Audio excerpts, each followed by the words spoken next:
누가복음에 있는 말씀을 좀 먼저 제가 설교를 시작하기 전에 한번 찾아보겠습니다. 누가복음 2장입니다. 13절, 14절 읽겠습니다. 호련히 시작.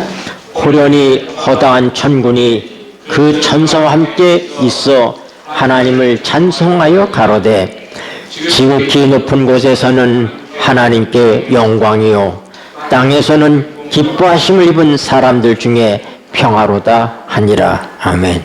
우리가 잊어서 안 되는 가장 중요한 말씀이 두 마디가 있습니다. 그건 뭐냐면 영광과 평화입니다. 예수님이 이 땅에 오신 것은 하나님의 영광을 위해서 오신 것입니다. 그래서 예수님이 요한복음 17장에서 주여 때가 이르렀사오니 아들을 영화롭게 하사 아버지를 영화롭게 하게 하옵소서. 네. 예수님의 전생에는 하나님의 영광을 위한 것이었습니다. 그래서 예수님이 이 땅에 오셨을 때에 천사들이 뭐라고요? 하늘에서는 뭐라고? 영광이요. 땅에서는 뭐다? 평화다. 그렇게 얘기했습니다. 예수님이 이 땅에 오셔서 이루신 모든 일들은 그의 죽으심은 하나님의 영광입니다. 그래서 그는 십자가를 앞에 두고 이제 영광을 받을 때가 되었다. 인자가 영광을 받을 때가 되었다. 인자로 인하여 하나님께서 영광을 받으실 때가 되었다. 요한복음에 나오는 때라고 하는 단어는 언제나 십자가 때를 지칭하고 있습니다. 때가 한 7번 정도 나와요. 요한복음에.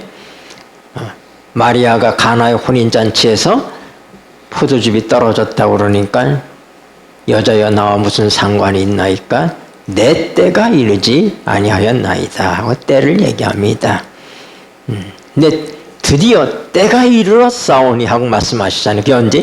십자가를 말씀하고 있는 것입니다. 예수 그리스도의 십자가는 아버지의 영광입니다. 하나님의 성품이 드러난 거예요. 하나님이 인간을 얼마나 사랑하시는 존재이시고 하나님의 용서와 공의가 십자가를 통해서 나타나므로 하나님의 하나님 되심에 대한 가장 큰 증거가 십자가로 나타난 것입니다. 그런데 십자가 후에 두려움 가운데 숨어있는 제자들에게 나타나신 예수님은 그들에게 뭐라고 말씀하십니까? 너희에게 뭐가 있을지어다? 평강이 있을지어다. 네. 주님의 십자가는 하나님의 영광이요 주님의 부활은 우리의 평강이라는 사실을 여러분들이 잊지 않게 되기를 바랍니다. 네, 너에게 평강이 있을지어다라는 제목으로 우리가 함께 말씀을 나누었는데 제가 그 부분을 여러분들에게 다 설명드리지 못했습니다. 왜 예수님께서 부활하시자마자 제자들에게 나타나셔서 첫 마디가 뭐래요?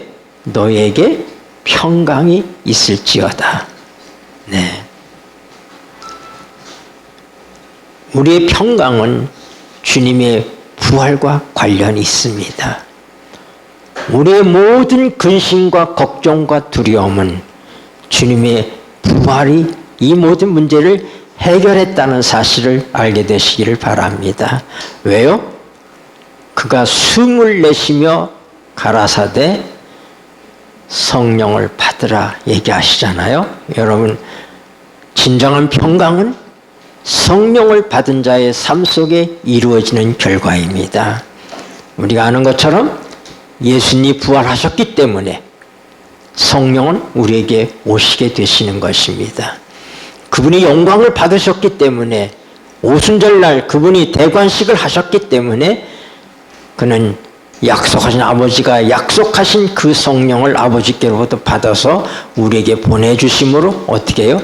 우리의 삶 속에 평강이 있게 되는 것입니다. 그리스도인의 평강은 성령께서 주시는 것입니다. 예수님께서 주시는 것입니다. 정확하게 얘기하면 평강을 선물로 주시는 분은 예수님이시고 아버지시고 그 평강을 우리 안에 이루시는 분은 성령님이십니다. 왜 예수님께서 부활하신 다음에 제자들에게 나타날 때마다 너에게 평강이 있을지어다. 왜 그렇게 말씀하셨는가? 이 평강은 예수님의 부활과 관련이 있다. 그래서 천사들은 뭐라고요? 예수님이 이 땅에 태어나셨을 때에 하늘에서는 영광이요 땅에서는 평화로다 하고 얘기한 것입니다. 여러분들이 이 점을 좀 더 많은 묵상을 통해서 바른 이해를 가지시고 성령 안에서 진정한 평강이 오늘도 우리 삶 속에 넘치게 되기를 바랍니다. 네, 우리 이제 시편 55편 말씀 보시겠습니다.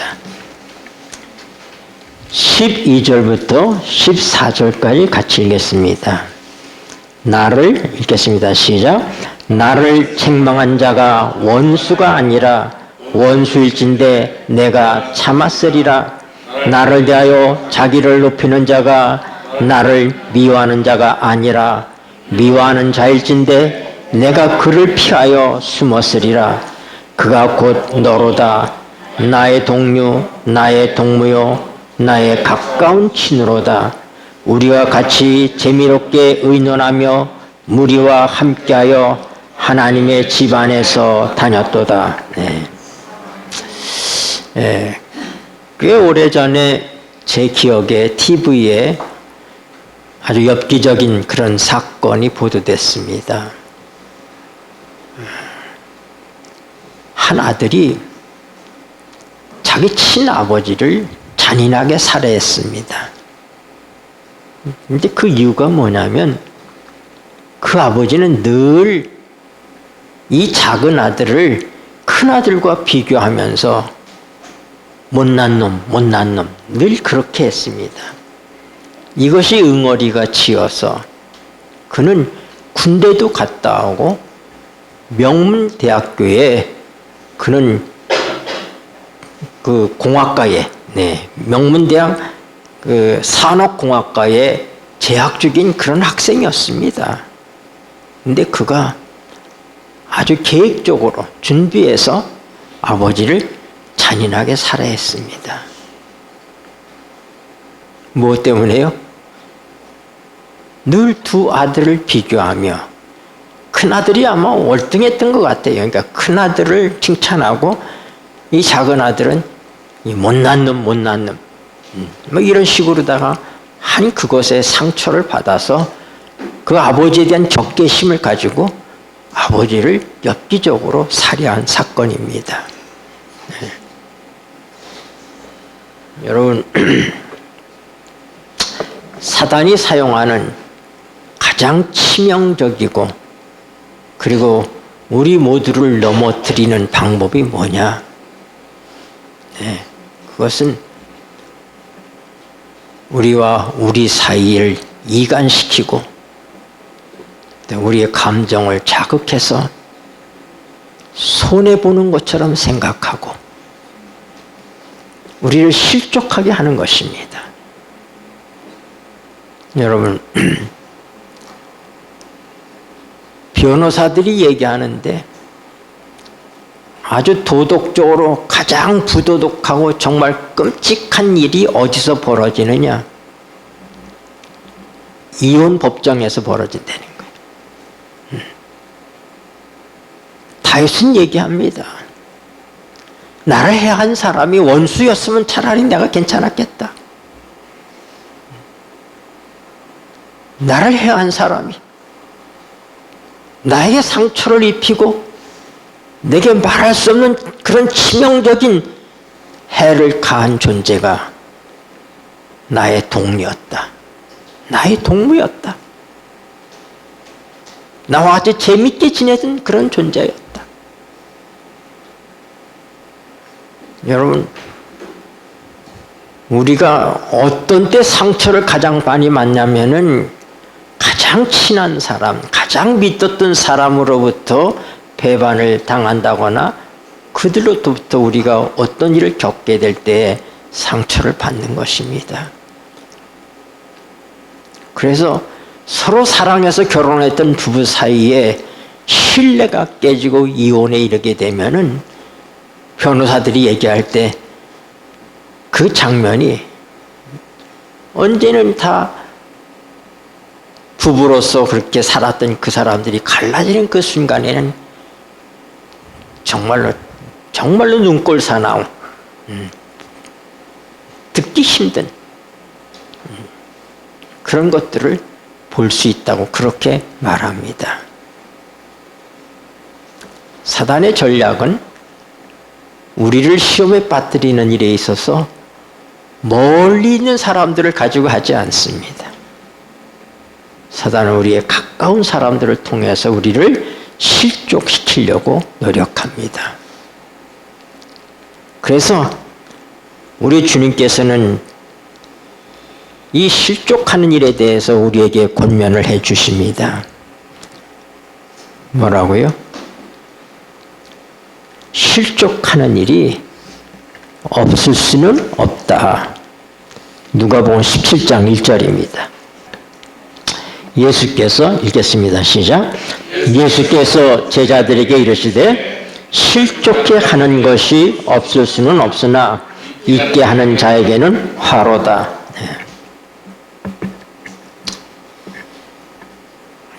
예수님은 그런 말씀도 하셨어요. 누구든지 나를 인하여서 실족하지 아니하는 자가 복이 있다. 누구에 대해서 한 얘기예요? 침례 요한에 대해서 한 얘기예요. 침례 요한이 옥에 갇혀 있는 동안에 주님은 한 번도 그를 면회가지 않았습니다. 침례 요한은 예수님을 위해서 태어난 사람이에요. 예수님을 위해서 산 사람입니다. 그는 광야에 외치는 자로서 주의 길을 평탄케 하라고 부름받은 존재입니다. 그는 성령의 인도하심을 쫓아서 자신의 사랑하는 제자들에게 예수님을 소개합니다. 보라, 세상 죄를 지고 가는 하나님의 어린 양이로다. 그래서 안드레와 요한이 예수님을 따라가게 되는 것입니다.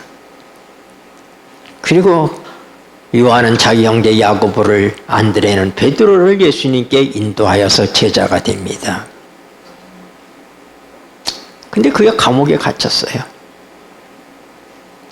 당연히 예수님께서 침례 요한을 위해서 구출 작전을 하셔야지 되는데 안 하시고 오히려 예루살렘에서부터 멀리 떨어진 저 갈릴리 시골로다가 피난 간 것처럼 보입니다. 제자들은 시험을 받았습니다. 우리가 성경에서 보면 베드로가 밤새도록 고기를 잡았는데 한 마리도 못 잡았습니다. 왜요? 그럼 밤에 예수님에 대하여서 생각하는 거예요. 정말 예수님 메시아일까? 어떻게 침례 요한에 대해서 이렇게 무관심하실 수 있으시지? 그럼 그 마음의 불편함을 가지고 고기를 잡는데 그의 동료들과 함께 날이 새도록 그물을 던졌지만 하나도 못 잡았잖아요. 그때 주님께서 해변에 나타나셔서 뭐라고요? 야, 베드로야, 배를 좀 대라. 그 베드로가 배를 갖다 댔습니다. 사람들이 벌써 새벽부터 몰려왔어요. 그 예수님 밀려가지고 해변에 계실 수가 없어서 베드로의 배를 타고 무태에서 떨어지셔서 이 해변에 있는 사람들을 향해서 그는 아침에 그들에게 복음을 전하신 것입니다. 말씀이 끝날 동안 베드로는 뭐 했냐면 그물을 싣고 있었어요. 그물을 이제 고기는 다 잡았으니까 한 마리도 못 잡고 그물을 이렇게 싣고 있는데 그물을 이제 다 싣쳐서 이렇게 말리려고 걸쳐놓고 있는데 예수님 말씀이 끝나면서 물어보시는 거예요. 뭐 좀 잡았냐? 한 마리도 못 잡았습니다. 그럼 저 깊은 곳에다 한번 던져봐. 베드로가 속으로 짜증이 났어요. 왜요? 베드로는 밤새도록 고민해서 예수님의 이 정체성에 대해서, 예수님의 존재에 대해서 의심하고 있었습니다. 왜요? 침례 요한 때문에. 아이고, 예수님이 어부가 아니라 제가 어부입니다. 그는 속으로 그렇게 생각했을 거예요. 이 갈릴리 바다에선 내가 이 잔뼈가 굵은 사람인데, 이 갈릴리 바다는 날이 새면은 물이 너무나 맑기 때문에 그물을 내릴 수가 없습니다. 고기들이 보고 다 도망갑니다. 그래서 밤에만 이 그물을 던질 수 있는데,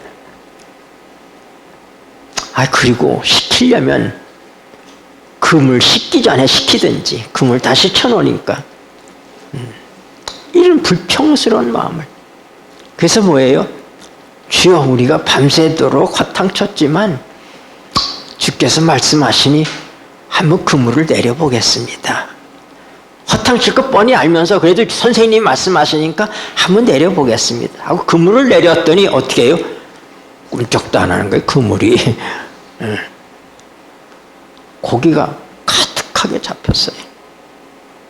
근데 베드로는 예수님께 고기 잡는 것이 기뻐가지고 하는 것이 아니라, 그는 그 순간에 주님 앞에 털썩 무릎을 꿇습니다. 주여, 저는 죄인입니다. 제가 주님을 감당할 수 없습니다. 저를 떠나주소서. 그때 주님께서 주신 말씀이, 내가 이제 고기 잡는 어부가 아니라 사람 낚는 어부가 될 것이다 하고 그를 부르십니다. 이게 예수님이 제자들을 3번 부르셨는데 2번째의 부르심입니다. 그런 것처럼 침례 요한도 옥속에서 시험이 들었습니다. 주님이 한 번 찾아오시지도 않고 그의 제자들이 불평합니다. 예수님이 그럴 수가 있어요. 메시아가 아닌 거 아니에요? 그 감옥에서 요한의 마음이 잠시 흔들렸습니다. 그러나 그는 그들의 말에 동조하지 아니하고 직접 예수님께 여쭤보기로 하는 것입니다. 그래서 제자를 예수님에게 보냅니다. 가서, 우리가 기다리던 분이 당신입니까? 아니, 우리가 또 다른 분을 기다려야 됩니까? 제자들이 가서 예수님께 물어봅니다. 예수님께서 대답을 안 하셨어요. 대답을 안 하시고 하루 종일 봉사를 하시는 거예요. 수많은 환자들이 온종일 몰려오는데 예수님하고 말할 시간도 없습니다. 예수님의 제자들이 그들을 안내하고 막 돕고 하는데 침례 요한의 제자들도 어쩔 수 없이 어울려서 같이 봉사를 한 겁니다. 온종일 봉사를 한 다음에 저녁 때 돼서 예수님 뭐라 하면, 너희가 오늘 본대로 가서 얘기해라. 안질뱅이가 일어나고 소경이 눈을 뜨고 귀머거리가 듣게 되고, 너희가 본대로 가서 얘기해라. 제자들이 침례원에 가서 그대로 보고합니다. 그들이 그날 많은 감동을 받았어요. 사실상 그들이 보고 느낀 대로 얘기할 때 침례 요한은 즐거운 마음으로, 그는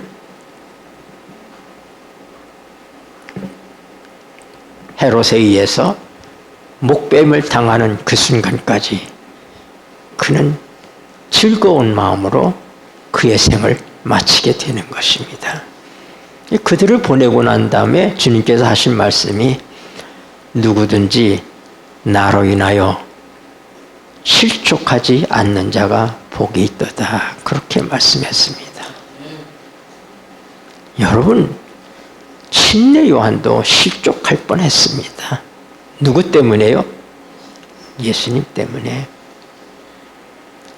그러므로 하나님의 백성들도 하나님 때문에, 예수님 때문에 실족할 수 있다고 하는 것입니다. 근데 주님께서는 실족하는 일에 대해서 얼마나 엄하게 말씀하시냐면은 마태복음에 있는 말씀 보십시다. 마태복음 18장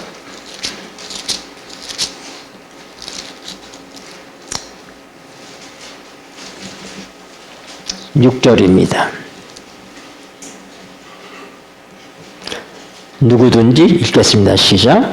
누구든지 나를 믿는 이 소자 중 하나를 실족게 하면 차라리 연자맷돌을 그 목에 달리우고 깊은 바다에 빠뜨리는 것이 나으니라. 여기 단서가 있습니다. 아무나 실족게 하는 것이 아니라 누구든지 나를 믿는 이 소자 중 하나를 실족게 하면, 이것은 세상 사람들에게 있는 어떤 그런 실족하는 일에 대한 얘기가 아닌 것입니다. 이거는 하나님 백성들 사이에서 그리스도인들 가운데서 있는 실족에 대해서 얘기하고 있는 것입니다. 우리 피차가 한 교회에서 함께 예배드리고 한 소망 안에 살아가는데, 그런 우리들이 다윗이 얘기한 것처럼 우리를 실족하게 하는 그런 사람이 될 수 있다고 하는 것입니다. 우리를 슬프게 하고, 우리를 곤란하게 하고, 우리를 배반하고, 우리를 괴롭히는 그들이 우리 사이에 있을 수 있다고 하는 것입니다. 그래서 예수님께서는 뭐라고요? 나를 믿는 이 소자 중 하나라도 실족게 하는 자는 차라리 연자맷돌을 메고 바다에 빠치우는 것이 낫다. 여러분, 실족게 하는 일이 없을 수는 없으나, 그러나 실족게 하는 자에게는 화가 있다, 그렇게 얘기했습니다. 여러분, 사단이 아담과 하와를 타락시킨 다음에 에덴 동산에서 쫓겨난 그 다음에 제일 처음으로 공격한 것이 뭐였어요? 여러분, 우리가 범죄하기 전에 하나님께서 세우신 두 제도를 우리가 압니다. 그게 뭐예요? 안식일 제도. 창조가 끝난 다음에 바로 주님께서 안식일 제도를 우리에게 세워주셨고, 여섯째 날 뭐요?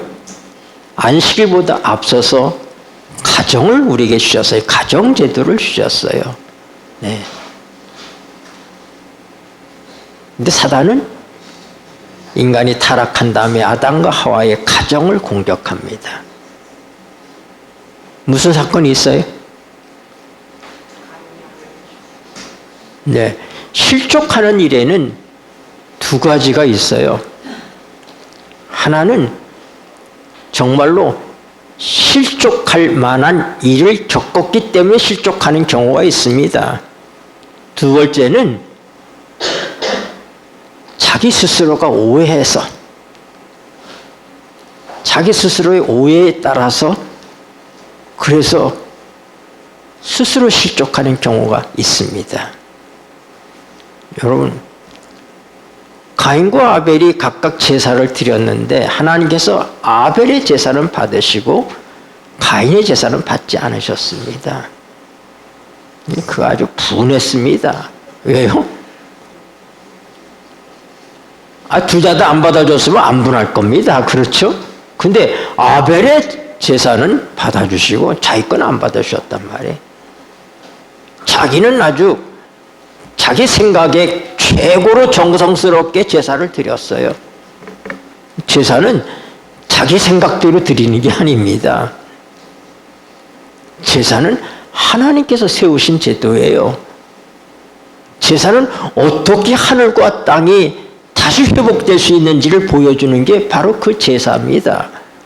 어떻게 해요? 피가 있어야 되잖아요. 예수님의 피 때문에 하늘과 우리가 다시 회복됩니다.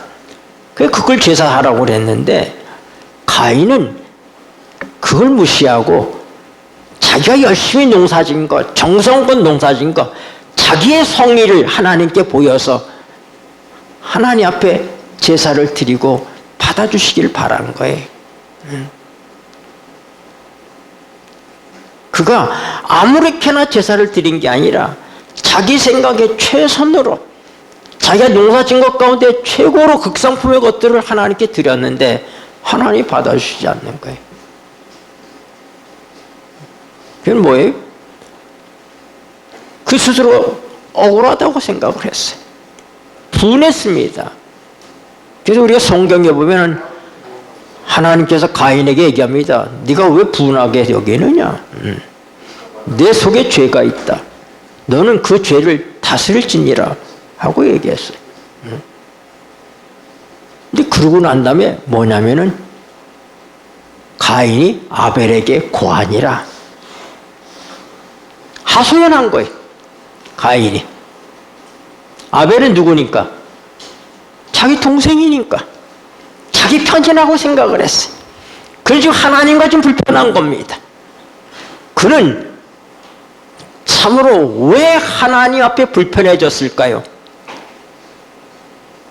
그는 교만했던 것입니다. 모든 죄의 원인은 교만입니다. 그는 자기의 잘난 것을 하나님께 내보이려고 했어요. 자기의 노력을 하나님께 보이려고 했습니다. 그러나 하나님께서는 뭐예요? 그게 아니라 그리스도의 십자가를 예표하는 양의 피로써 하나님께 제사를 드리라고 분명히 가르쳐 주셨지만은 그는 그것을 하찮은 것으로 여겼어요. 자기 방법대로 내가 최선의 것을 하나님께 드리는 게 제사지. 우리는 오늘 하나님께 예배 드리는 것도 그렇게 생각하는 사람들이 있어요. 이것이 율법주의예요. 이것이 행함으로 말미암는 의입니다. 사단은 그렇게 해서 가정을 파괴하는 거예요. 그래서 아우에게 얘기하면은 아우가 어떻게 해요? 아, 형님 참 마음이 안 좋으시겠습니다. 왜 하나님께서 그렇게 하셨죠? 하고 맞장구를 쳐줄 줄 알았다 이 말입니다. 그랬더니 아벨이 형님에게 얘기합니다.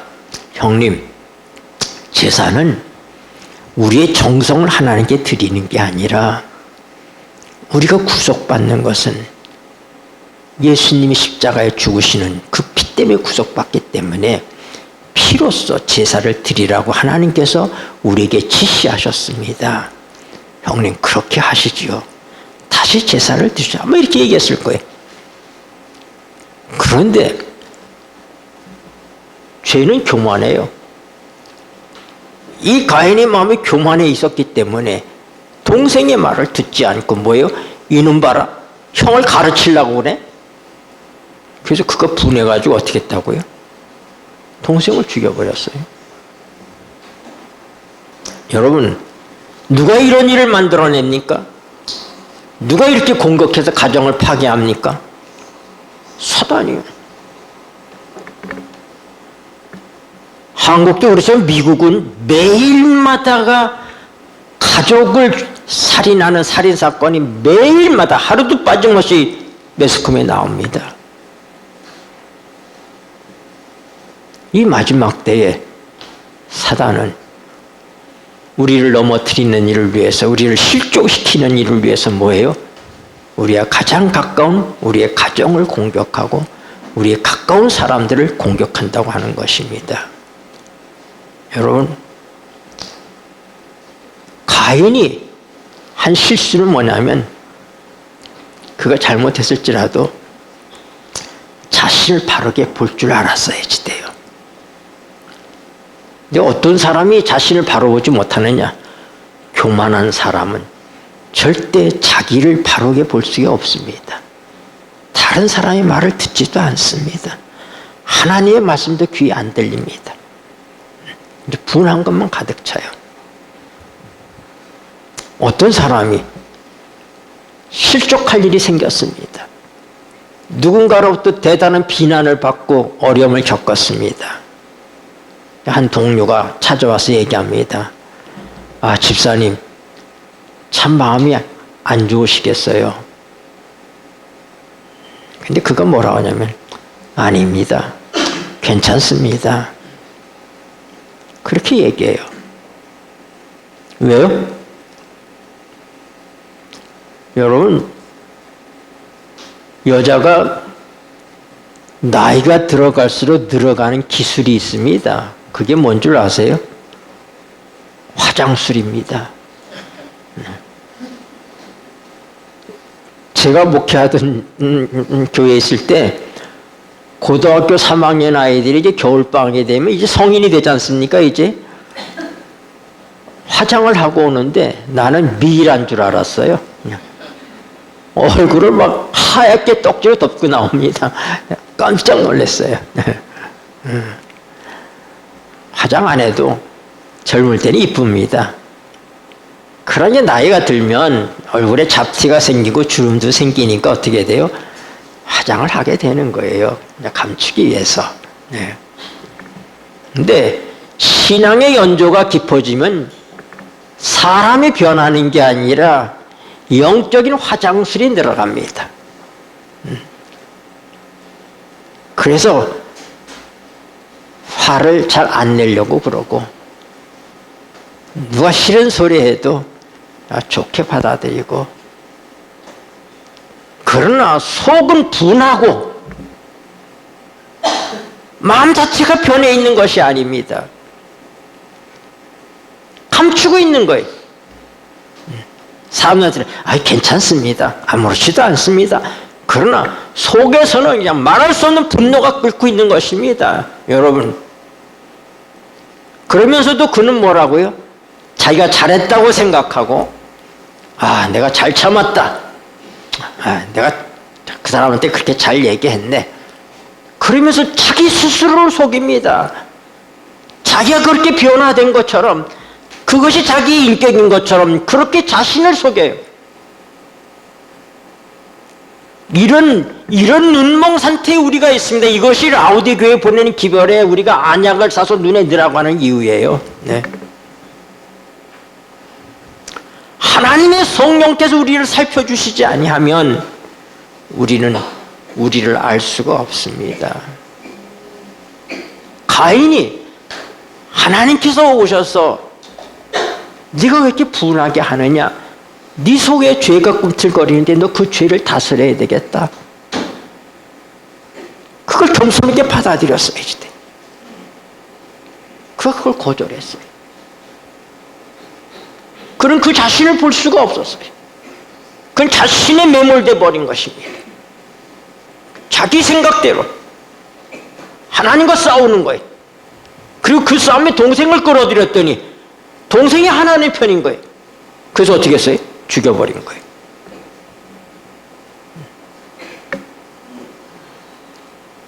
이것이 마지막 때에 하나님 백성들에게 나타날 징조들입니다. 그래서 뭐라고요? 라오디아 교회 사자에게 편지하기를,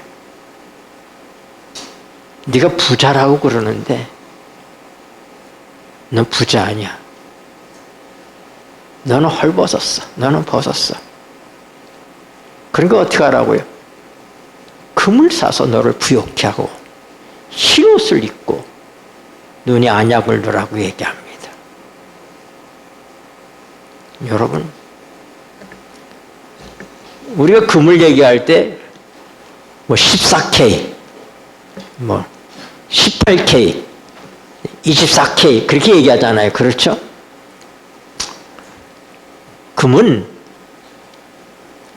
어떻게 그걸 세공하냐면 금을 다 가루로 빱니다. 금을 가루로 빻고 그 금 속에 보면은 니켈이나 철이나 구리가 들어있어요. 네. 그래서 이 금과 니켈, 철, 구리가 들어있는 걸 우리가 합금이라고 얘기하는 거예요. 그건 딱딱합니다. 그럼 이 니켈, 철, 구리를 제거하기 위해서 어떻게 했냐? 금을 갈아요. 갈은 다음에 거기다 용제라는 것을 집어넣고 그 다음에 불에다 놓고서 그걸 끓입니다. 끓으면 어떻게 돼? 불수물이 부글부글 위로 다 올라오면은 국자를 그걸 다 떠내는 거예요. 그 남는 것이 그거 뭐예요? 그게 이제 순금인 거예요. 그냥은 절대로 그 불순물이 안 나타납니다. 용광로 속에 들어가서 뜨거운 불에 시달려야지 어떻게 되는 거예요? 우리 결함이 나타납니다. 우리가 가만히 있을 때 우리는 다 합금처럼 딱딱한 존재들입니다. 여러분, 합금과 순금의 차이가 뭐냐? 합금은 딱딱해요. 그러나 순금은 유연합니다. 얼마나 많이 두들겨 맞았느냐? 14번 두들겨 맞고 금이 나왔으면 그것이 14K예요. 18번 맞았으면 18K, 24K는 24번 두들겨 맞았단 말입니다. 그랬더니 진짜 금이 됐다 이 말입니다. 네. 하나님께서 왜 우리를 용광로 속에 집어넣으시는가? 네. 우리가 편안할 때는 너그러울 수 있고 점잖을 수 있고 우리의 진정한 모습이 드러나지 않습니다. 욥은 얘기합니다. 내가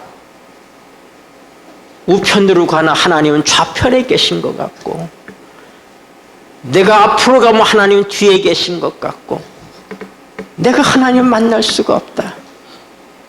그거 고백합니다. 그러나 그가 나를 단련하신 후에는 내가 정금같이 나올 것이다.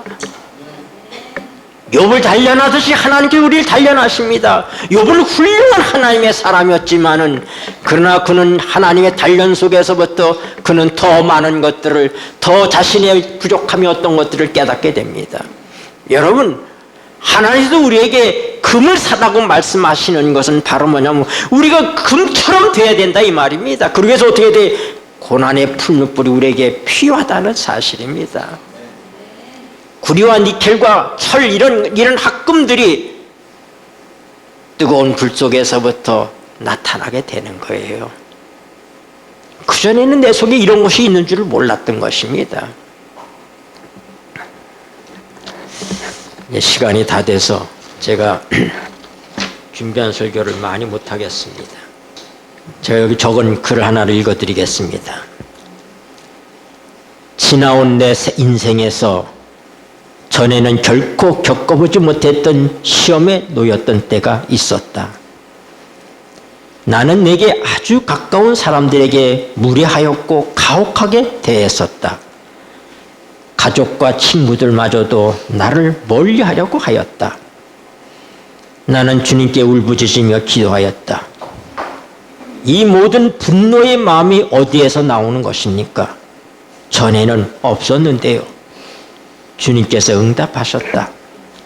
아들아, 금을 용광로에서 용해할 때 불순물이 나타나는 것이니라. 그러시면서 내 삶을 변화시켜 줄 질문을 던져주셨다. 불 속에 놓여지지 않은 금에서는 불순물을 볼 수 있겠느냐? 아니요, 나는 답하였다. 보지 못하였다 하여 처음부터 불순물들이 없었던 것은 아니니라 고 말씀하셨다. 시련의 불이 내게 닥쳐올 때 그 불순물들이 겉으로 드러난 것이다. 비록 내게는 보이지 아니하였으나 내게는 늘 보였느니라. 자, 이제 내 미래를 결정한 선택의 길이 주어져 있노라. 계속 화를 내면서 내 부인, 친구들, 목회자 그리고 동료들을 탓하며 살겠느냐? 아니면 있는 그대로의 죄의 찢기를 보고 회개하고 용서를 받겠느냐? 만일 회개한다면 내 국자로 내 삶의 불순물들을 퍼내어 버리겠노라. 라오디게 교인들은 금이 필요합니다. 하나 우리를 금을 사서 부여하게 하라고 얘기했습니다. 금을 우리가 가지기 위해서, 금이 되기 위해서는 용광로에 들어갈 때 정말 내가 어떤 존재였는지, 내게 어떤 불순물들이 있었는지 우리는 그때 보게 될 것입니다. 하나님의 성령이 우리에게 오실 때 우리 눈이 밝아집니다. 안약이 뭐예요? 시편 기자는 얘기합니다. 하나님이여 나를 살피사 나를 아옵소서. 내 속에 무슨 죄가 있는지 나를 살펴주십시오. 내가 나를 살피는 것이 아니라 하나님이 나를 살피셔야지 됩니다. 하나님의 성령이 내 속에서부터 역사하실 때 우리는 형제의 눈에 있는 티를 빼라고 하지 않고 내 눈에 있는 들보를 보게 되는 것입니다.